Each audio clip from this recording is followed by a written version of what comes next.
Premier extrait. Pendant un quart d'heure, l'enquêteur resta immobile, bien droit, sa valise posée à côté de lui, tandis que les gouttes de pluie et les flocons de neige continuaient de mourir sur son crâne et son imperméable. Il ne bougea pas du tout, et durant ce long moment, il ne pensa à rien.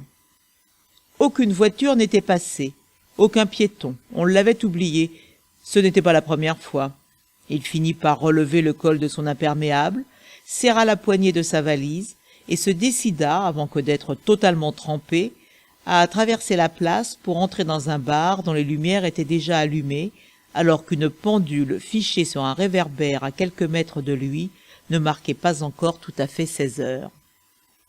La salle était curieusement déserte et le garçon, qui somnolait derrière le comptoir en suivant distraitement les résultats de courses de chevaux sur un écran de télévision, lui jeta un regard peu aimable, puis, tandis que l'enquêteur avait déjà eu le temps d'enlever son imperméable, de s'asseoir et d'attendre un peu, lui demanda d'une voix morne : « Pour vous, ce sera… » L'enquêteur n'avait pas très soif ni très faim, il avait simplement besoin de s'asseoir quelque part avant de se rendre là où il devait aller.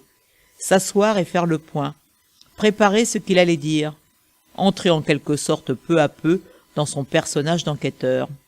« Un grog » finit-il par lancer.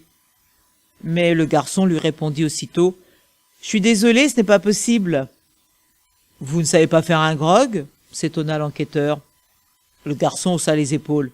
« Bien sûr que si, mais cette boisson n'est pas répertoriée dans notre listing informatique et la caisse automatique refuserait de le facturer. » L'enquêteur faillit faire une remarque, mais il se retint, soupira et commanda une eau gazeuse.